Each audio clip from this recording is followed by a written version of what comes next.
wabarakatuh. Alhamdulillahirabbil alamin. Allahumma salli wa sallim ala sayyidina Muhammad wa ala alihi wa sahbihi ajma'in. Rabbi syrah li sadri wa yassir li amri wa hlul 'uqdatam min lisani yafqahu qawli, amma ba'du. Yang tuan muliakan gurih-gurih Bandung, juga pada Pijak Imam Masjid dan seluruh pengurus Masjid Islamic Center, dan kepada seluruh jamaah sekalian. Baiklah, Pak Uronyo danyo dan fikir-fikir sangat penting membahas tentang menyangkut dengan perjalanan hidup di dalam setiap manusia, begitu yang namanya manusia.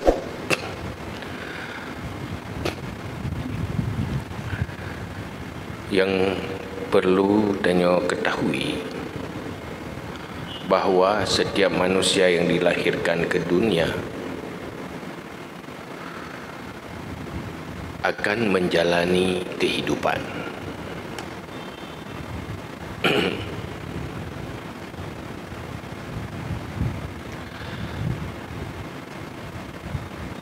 Nah, perjalanan hidup, perjalanan fisik,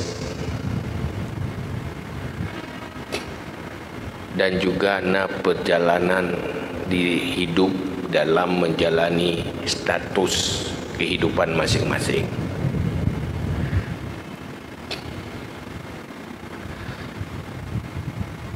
Di saat tiro dan manusia ada jalani kehidupan berumah tangga, dia sering mengatakan perjalanan hidup berumah tangga.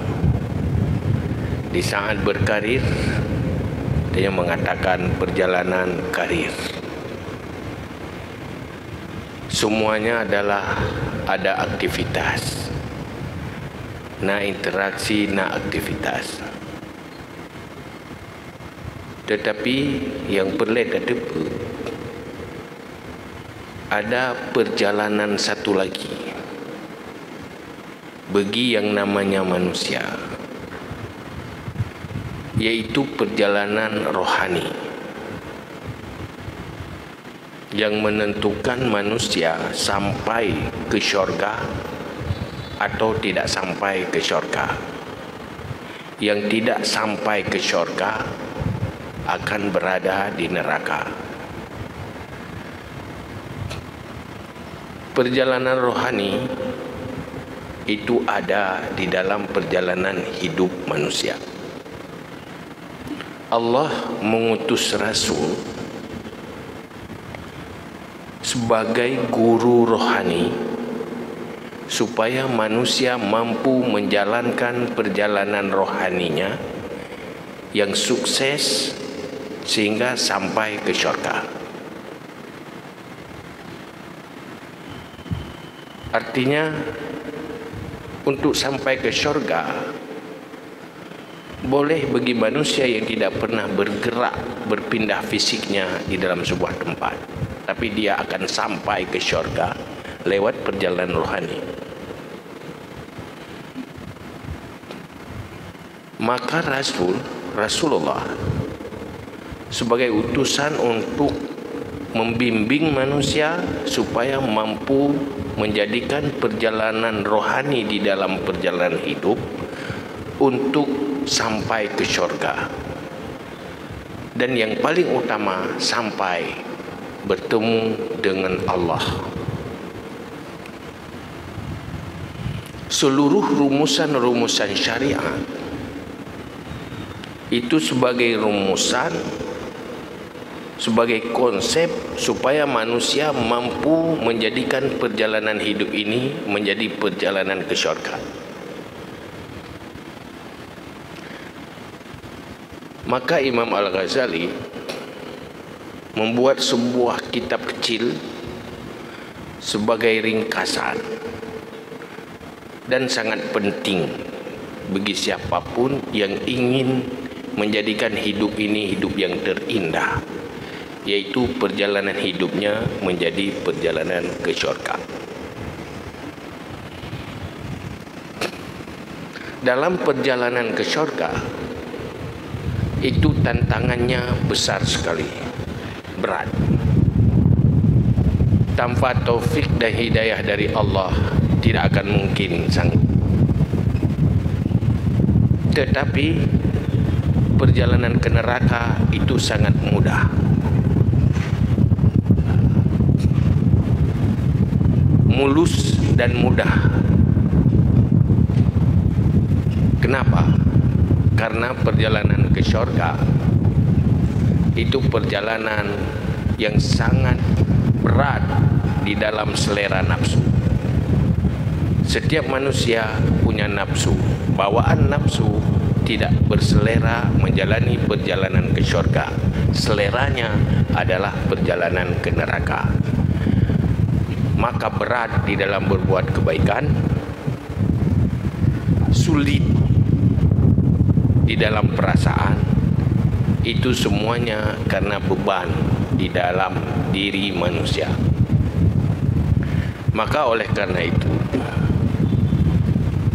hal yang paling penting perlu kita ketahui bersama, bagaimana rumusan dan langkah-langkah menjalani perjalanan rohani ke syurga.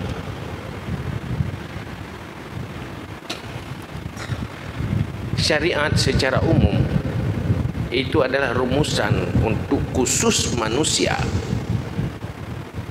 tidak untuk cuma kehidupan dunia, tetapi untuk dunia dan akhirat. Itu syariat. Tetapi yang perlu kita ketahui, di dalam menjalani perjalanan yang penuh tantangan, dia harus ada konsep dan strategi. Kalau tidak, akan hancur oleh godaan dunia, godaan syaitan, dan godaan manusia. Semua ingin ke syurga, tapi hampir semua tergoda oleh dunia sampai ke neraka.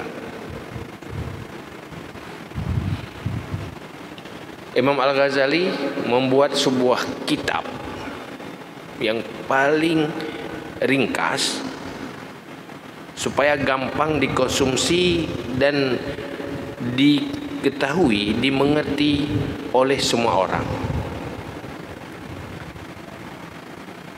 Habis-habisan Imam Ghazali melakukan sebuah karya yang menjadi target secara general, artinya mampu dikonsumsi oleh semuanya.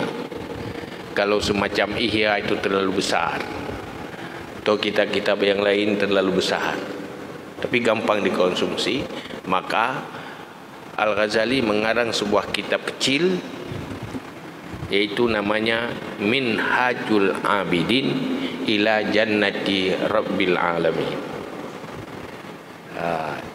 Jalan bagi orang-orang para ahli ibadah untuk menuju syurga Tuhan pemilik alam semesta. Maka disitulah kita mendapatkan formula cara menjalani itu. Dari mana? Mulai langkah pertama, kedua, ketiga, keempat, kelima, keenam, ketujuh, dan seterusnya. Ada tahapan. Jadi ada kilometer pertama, kilometer kedua, ketiga, dan sebagainya. Yang semuanya adalah tantangan yang perlu dihadapi. Dalam istilah yang lain dikatakan dengan Aqabah. Aqabah itu jalan yang curam, jalan yang berliku-liku, jalan yang berat. Maka pada hari ini nyoronyo dia tak buat rumusan mana. Si kurung-kurung masing-masing tanya akan kita lanjutkan di pengajian-pengajian yang lain. Rumusan ji rinci hana mungkin. Rumusan pertama, tantangan pertama yang perlu disukseskan oleh manusia. Tantangan pertama adalah ilmu. Ilmu yang diwarisi oleh Rasulullah.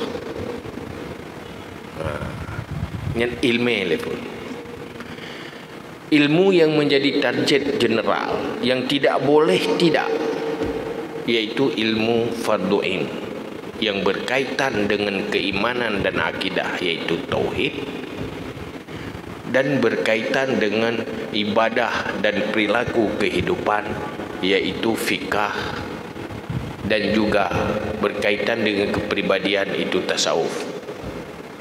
Semuanya itu ilmu yang bersumber dari Al-Quran dan hadis, yang diistilahkan oleh ulama. Kalau berkaitan dengan ketuhanan dan keimanan dikatakan dengan ilmu tauhid, berkaitan dengan ibadah, muamalah, munakahah, jinayah, itu berkaitan dengan kehidupan ibadah, kehidupan rumah tangga, kehidupan pribadi, kehidupan muamalah, ekonomi dan sebagainya, dan kehidupan aturan publik. Itu ada dalam fikah, namanya ilmu fikih. Menyangkut dengan akhlak dan kepribadian, itu tasawuf. Maka langkah pertama itu harus sukses 3 ilmu itu. Urang iman, urang Islam menyegakui rogem iman dan Islam, hanjithan bersukses ilmu farduin. Memastikan sah iman, memastikan sah ibadat, tahu halal haram, dan punya kepribadian yang sanggup mengikuti rumusan-rumusan syariat. Itu akhlak. Leboh yang general, setiap pribadi harus sukses standar minimal. Tapi ilmu yang menyangkut dengan hal-hal status-status pribadi, berbeda status, berbeda ilmu yang wajib. Saat lajang kita tidak wajib ilmu yang berkaitan dengan rumah tangga. Nyumantang lajang ya hana wajib ilmu syariat tentang rumah tangga. Sebab tanya hana rumah tangga. Seorang laki jadi suami itu wajib punya ilmu tentang rumah tangga. Nyan wajib benar. Hanjut hanya sekedar kalau menikah. Mulai daripada ilmu tentang pernikahan, ilmu tentang hak dan kewajiban suami isteri, ilmu tentang talak, ilmu tentang apa saja yang berkaitan dengan rumah tangga, zihar, li'an dan sebagainya. Yang wajib ya mudong. Tidak cari ilmu berdosa. Salah dalam perilaku itu dosa yang lain lagi. Rumah tangga hanya ilmu syariat tentang rumah tangga dosa. Salah pubuk dalam rumah tangga, sabuh dosa but, sabuh dosa salah but, sabuh dosa jahil hanya melaksanakan kewajiban ilmu. Oh, kajian ke pengusaha, peniaga, wajib tahu ilmu syariah tentang perniagaan. Di situ pasti ada halal haramnya. Di sana ada sah dan batalnya. Berkewajiban cari ilmu itu. Kenapa? Haram adalah perjalanan rohani ke neraka. Halal adalah perjalanan rohani ke syurga. Sehingga Imam Nawawi di dalam kitab Azkar menyebutkan tentang sebuah hadis dalil bahawa majlis halal haram itu majlis zikir. Saat orang berusaha selalu menjaga halalnya, memilih yang halal, menghindari yang haram, itu komitmennya di dalam sebuah usaha, itu bagaikan sedang berzikir. Itu majlis ibadah. Kenapa? Itu majlis halal haram. Tidak menghalalkan segala cara, tetapi beda sikap antara halal dan haram. Itu ibadah. Maka perlai lebih. Jadi tak berzikirnya nak berzikir masjid, tapi mencari yang halal, menjauhi yang haram, itu juga zikir apabila dilakukan karena Allah. Pemandang status karir, status sosial, berbeda status, berbeda ilmu yang wajib untuk tahu. Petani wajib ilmu syariat tentang bertani, bukan cara meningkatkan produksi, tapi cara mana halal dan haramnya, mana kewajiban-kewajiban di sana. Menalah konsep rumusan di urang Islam. Maka Rasulullah mengatakan, kapan Islam itu hidup? Wabil ilmi hayatul Islam. Dengan ilmu hidup Islam. Hidup Islam dalam semua aspek. Kapan semua aspek, artinya Islam itu kafah? Apabila Muslim punya ilmu kepada semua aspek yang dia jalani. Ilmu syariah. Kan udip Islam wadalan masjid ini. Islam, rumah tangga Islam. Pemimpin rumah tangga, pemimpin Islam dalam rumah tangga. Isi rumah tangga, perjalanan rumah tangganya, perjalanan ke syurga, itulah rumah tangga Islam.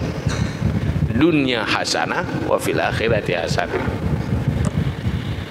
Makanya gambaran ilmu yang wajib. Mungkin bata beunyo tak apa mandum. Pokoknya kata depa rumusan ji lengah. Setiap orang punya ilmu belum tentu sanggup mengamalkan ilmu. Ada kendalanya. Alim belum tentu amil. Karena mengamalkan ilmu itu sebuah beban. Kapan manusia mampu menjadikan agama dan syariat sebagai kehidupan?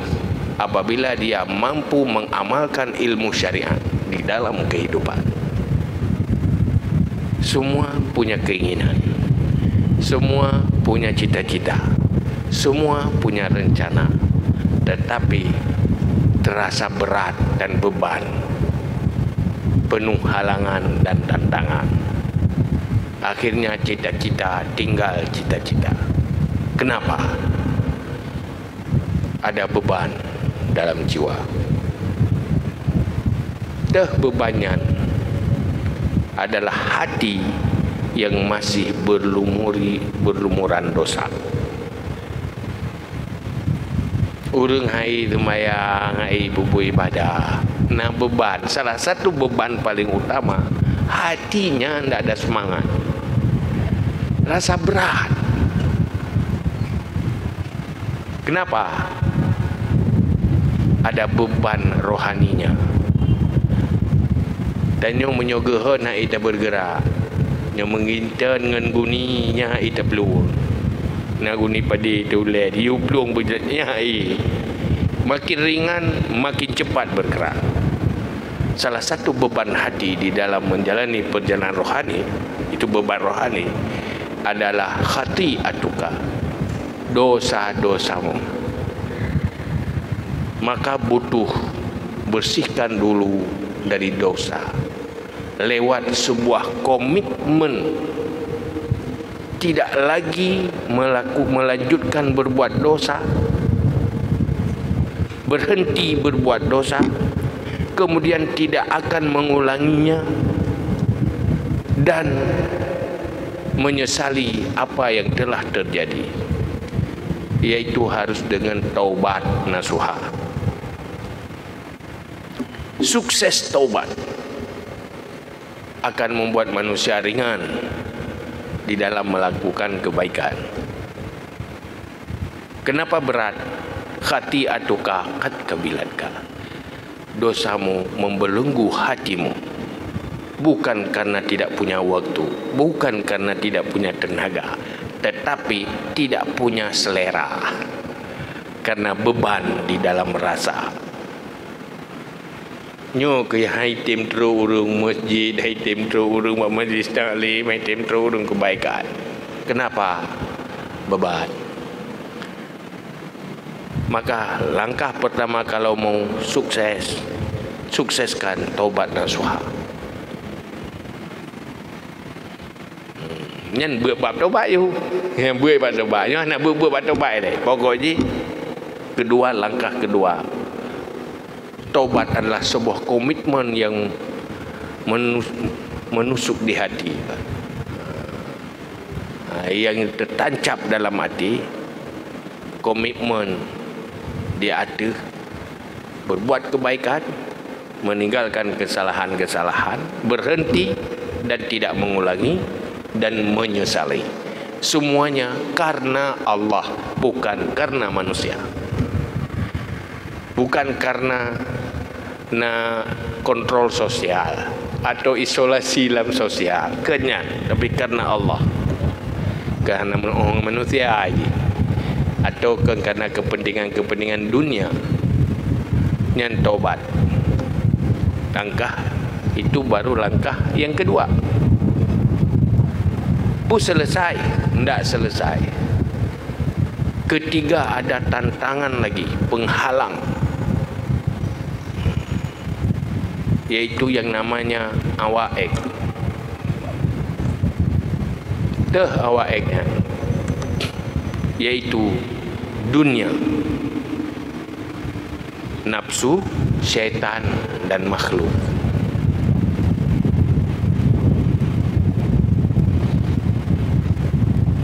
Tanya sering tergoda dengan dunia, sehingga selalu manusia ingin sukses, berbicara ingin sukses dan bahagia. Sukses tetap sukses dalam arti dunia, punya fasilitas, punya jaminan hidup, punya masa depan hidup. Pokoknya keindahan-keindahan dunia menjadi ukuran sukses dan cita-cita. Yang penghalang ni pada ibadah. Pungkan nilai lu ingin masa depan lebih good, ekonomi harus lebih good. Ya, jadi lu pengen aja ulah-ulah tu.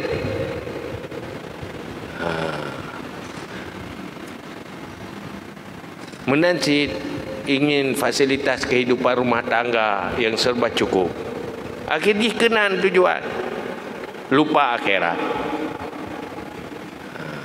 Padahal manusia jangan inginkan dunia, target dunia untuk akhirat, target akhirat, dunia untuk akhirat. Kalau target akhirat, dunia dapat.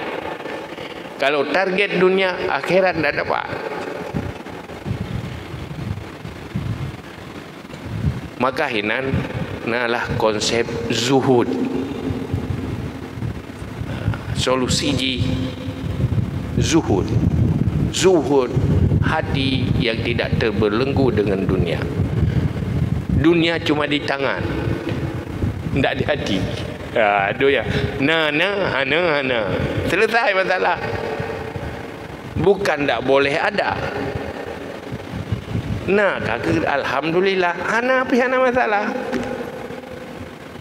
Tidak ada persoalan. Yang jadi persoalan, tidak ada akhirat. Hansip kebutuhan udip mana masalah, tapi hansip amal akhirat itu yang bermasalah. Tetapi selama mempermasalahkan kekurangan dunia, itu tidak akan sampai ke syurga. Nabi Sulaiman cukup dunia, serba sempurna, punya harta, punya kemegahan, punya kekuasaan, segala-galanya, tetapi semuanya itu tidak di hatinya. Pengnya tapi bajaro mentang be batik. Di mana batik hana mengganggu hati je. Tidak terlalu bangga, apalagi sombong dengan memiliki, dan tidak gundah dan minder kalau tidak memiliki. Yang baru, yang sifatnya nyampe menolong.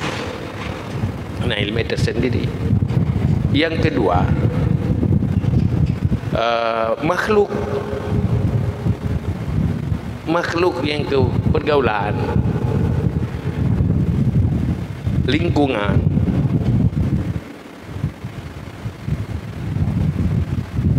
Pertama, lingkungan keluarga, persahabatan, saudara, teman, dan sebagainya.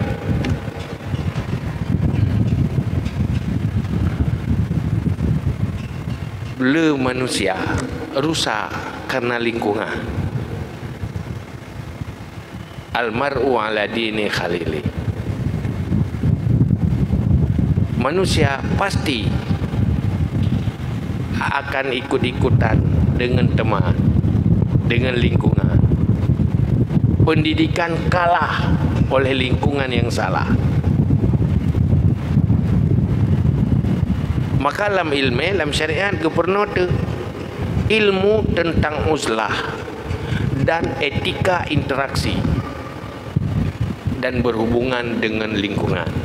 Maka kepegalah ilmu syariat tentang bagaimana hubungan suami istri, orang tua dan anak, tetangga, kerabat, teman, sahabat, sebangsa, seagama. Yang kepegang dalam syariah, jaga daya. Akhirnya kalau mau mengikuti rumusan syariah di dalam pertemanan, persaudaraan dan interaksi dan kehidupan rumah tangga, perjalanan hidup itu menjadi perjalanan ke syurga. Maka benar ilmu syariah, pernah orang Islam mandumna ilmu gedepa tentang etika hubungan suami istri. Tidak semuanya. Hak orang tua, kewajiban orang tua, hak anak, kewajiban anak. Ada tetangga, hak tetangga, kewajiban tetangga. Ada persahabatan, suhbah, ada persaudaraan dalam Islam. Ada sadiq, mentingkat-tingkat. Nah, tingkatan hubungan namanya sahabat. Nyuka sahabat bahasa Dayu ada nama sahabat bentuk pertemanan juga. Ya, saya pertemanan, tapi beda dalam Islam itu beda. Ada tingkatan persahabatan, ada tingkatan ukhuwah, persaudaraan, ada tingkatan sadiq. Lain-lain tingkatan, lain-lain hak dan kewajiban. Semuanya ada rumusan syariah. Sehingga kalau Muslim benar-benar melaksanakan etika itu, etika interaksi, mulai dari semua tingkatan, maka disitulah lahir sebuah tantangan sosial yang cukup bagus. Mereka saling membantu, saling memperbaiki, dan saling berbuat baik. Menyunat rumusan syariah.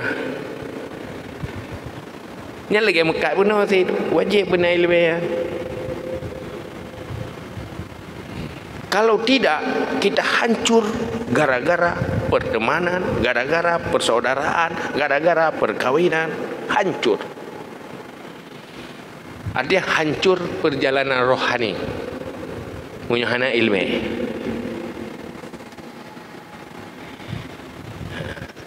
Supaya dia tahu kok Bagaimana umat Islam, sampai di mana umat Islam di generasi tanya membelakangi pengetahuan tentang Islam. Akhirnya lahir menjadi generasi Islam yang tidak tahu Islam di dalam aspek kehidupan. Karena nyinona strategi populer rumus syariah di dalam menghadapi makhluk yang kelih syaitan. Yang syaitan pi yang tak boh yang beda fikir ji. Hana pengaruh lepas pengaruh ji. Cuman sayang kita tidak pernah bisa lihat mereka. Mereka selalu melihat kita. Dan kita selalu lupa pada mereka, tapi mereka tidak pernah lupa terhadap kita. Tayo lalu bro. Ji memang yang keahlian.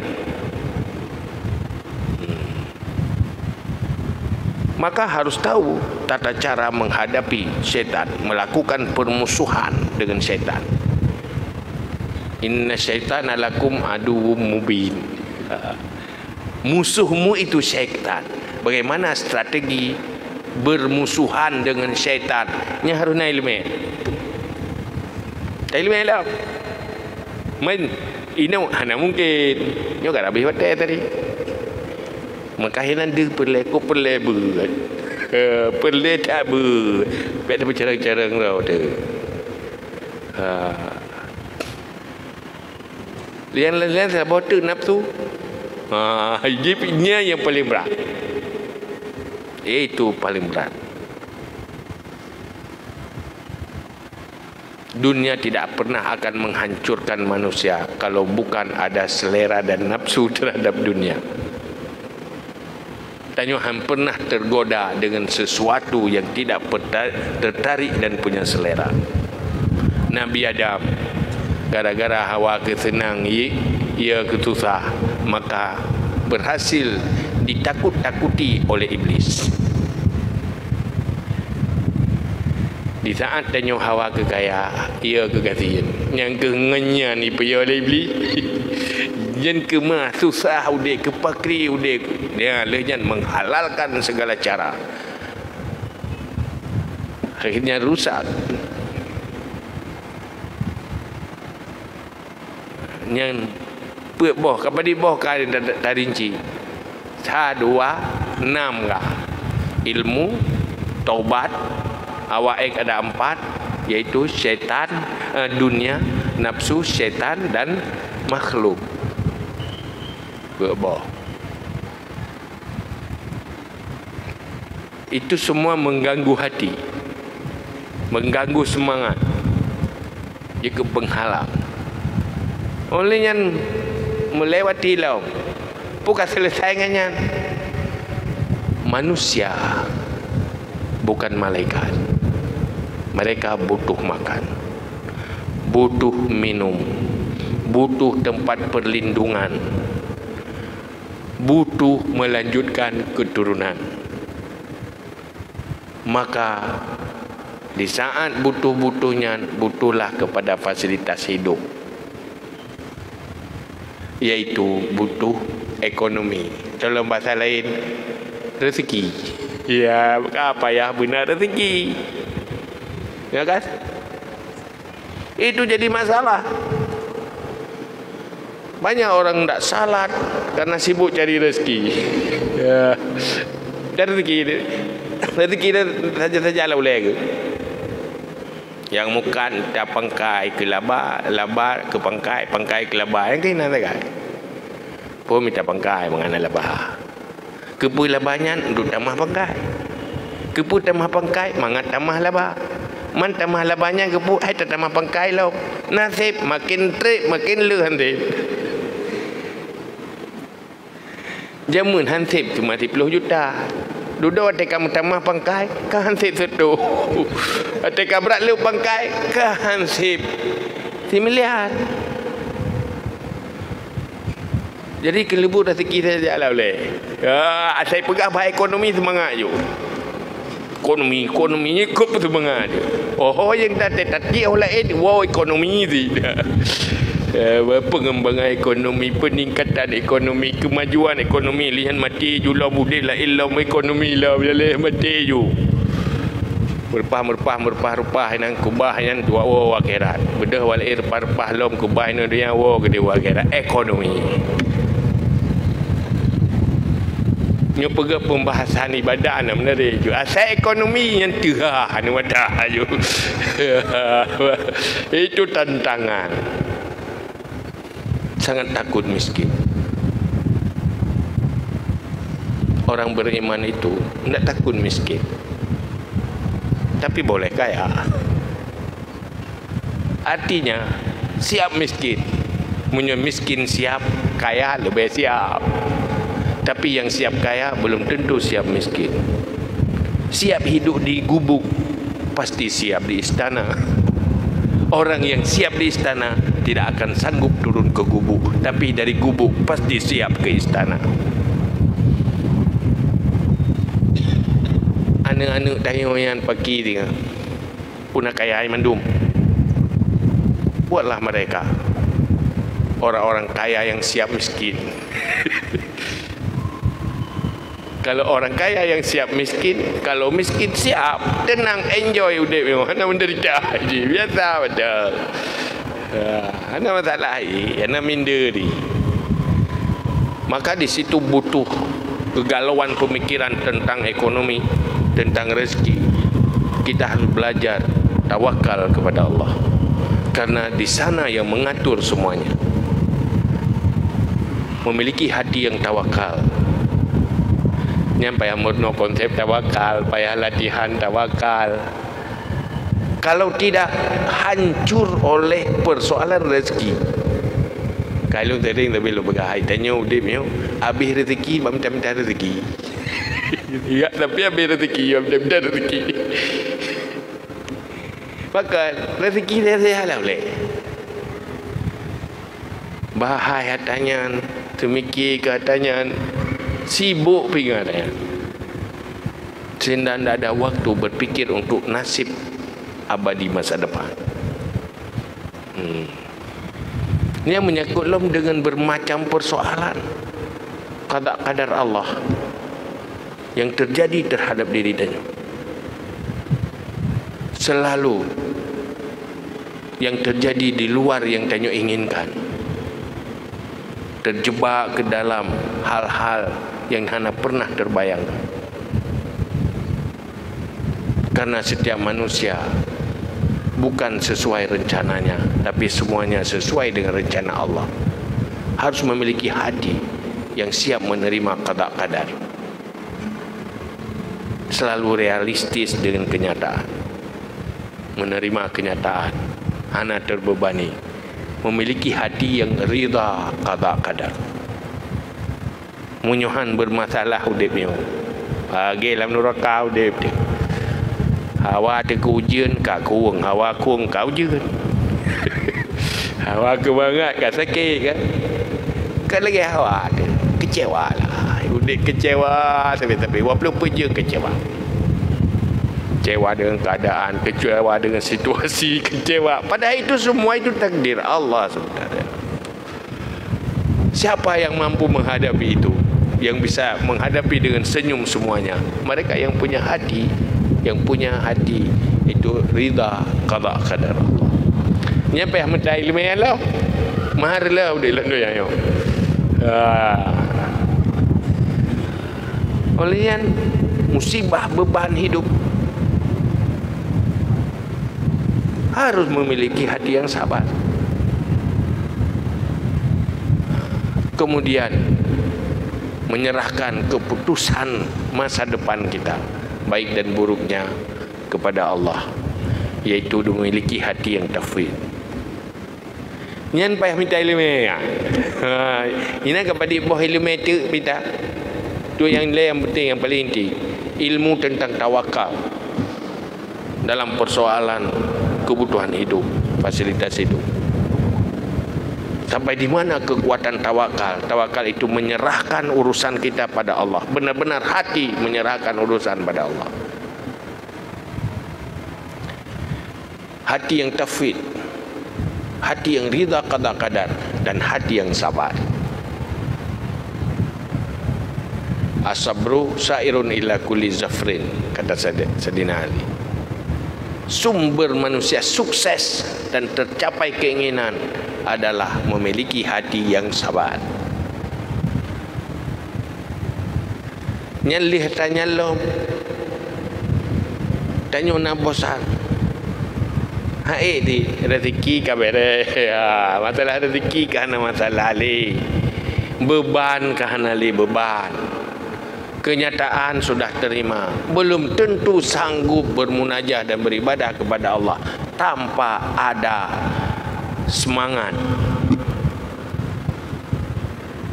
Tanya hai tak buat kan, hana semangat. Nyo penyemangat ji payah benar. Maka itu butuh hati yang memiliki rasa takut dan optimis, ambisi, raja dan khauf. Hati yang penuh harapan dan rasa takut atas kegagalan dan bahaya. Maka Rasulullah hadir basyirah wa nadhira, membuat manusia bersemangat. Ada syurga di sana, tapi juga ada neraka di sana. Neraka yang buat kita takut bagaikan cemeti, syurga bagaikan penari. Jadi kena lubut dari liket sinut ikut dari nyen kata dorong dari liket ikut dari. Tanya menyatu makut tegah. Ci urang begah ai ke peluang ci nyai bicara ibu. Ya pasti pagi hana getel lewat. Nyo grup 3 tek hana bui ai. Pakan lewat nabui liket temakut berat. Maka butuh khauf dan raja. Itu ada ilmu tersendiri, dan bagaimana mendidik manusia yang punya hati seperti itu. Maka butuh pembimbing, butuh mursyid. Mursyid yang satu-satunya, yang tiada duanya, itu Rasulullah. Kemudian semua amal kebaikan itu kalau salah-salah tidak sampai ke akhirat.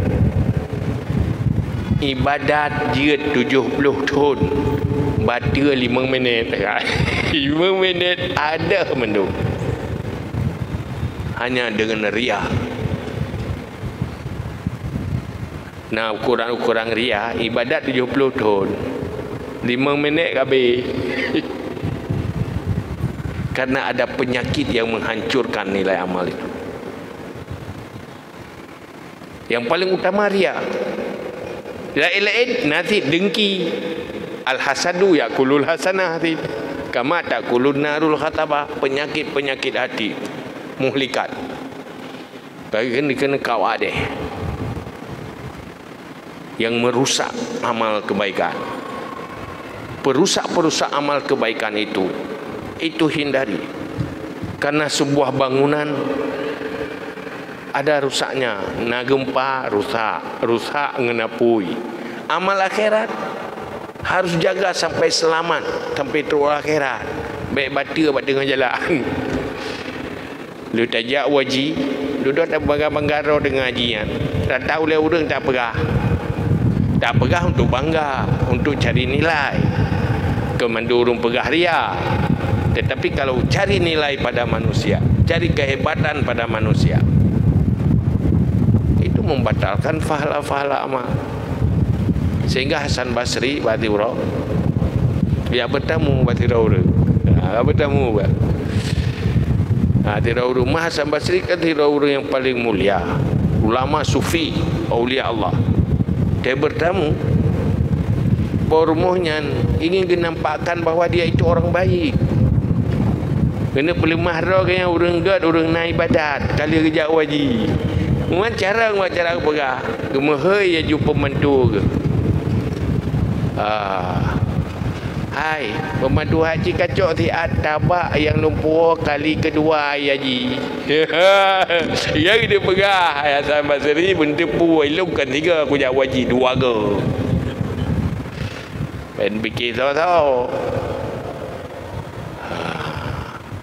Duduk pun kepada sayang ambai kau jai falai itim ganto dengan sebuah nilai pada manusia, hanya sebuah pujian yang tidak ada bekas apa-apa. Maka abak jaga apa selamat betul akhir betul ke dia hai ho kadu bila aku rupanya kabe baca cerita abe we nama itu. Hei dia dah menjaga malam pada bulan Ramadan dia baru raya kabe duduk punya cerita qiyamul lail cerita. Hai cerita tapi ada tujuan lain. Talabul manzilah, cari nilai buat manusia, cari imbalan. Entah berbentuk pujian, entah dalam bentuk harta, entah bentuk apa-apalah. Yang pelik ya. Pelik tiba. Maka ini penuh dalam tasawuf sifat-sifat muhlikat, akhlak-akhlak yang buruk, dengki, apa-apa terkabur menanti. La yadkhulul jannah man kana fi qalbihi kibrun walau misla zarrah. Setelahnya selesai, hebat lewat mandumnya kuhayu ke dia.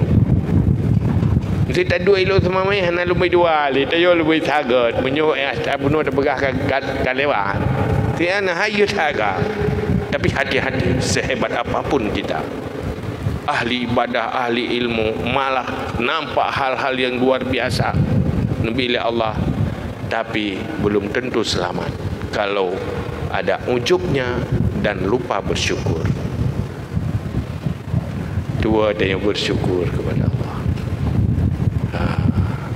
Maka ria, ujub hal paling utama.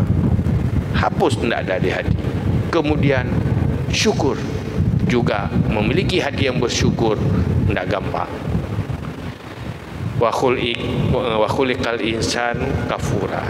Manusia bawaannya memang kufur, tidak punya hati yang bersyukur.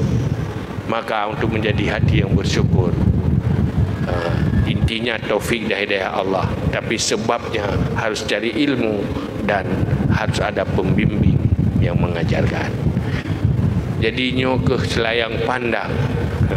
Beginilah perjalanan rohani ke syurga. Itu harus sukses dari tahap ke tahap. Semua akan gampang kalau Allah memudahkan. Makanya yang pelik tadi pegah orang. Cuman nyok ke rumusan dan gambaran. Semoga rumusan itu lah mulai danyo tinggal memastikan satu persatu selesai. Jangan wallahu a'lam bishawab wa ilahi majwal ma'ab.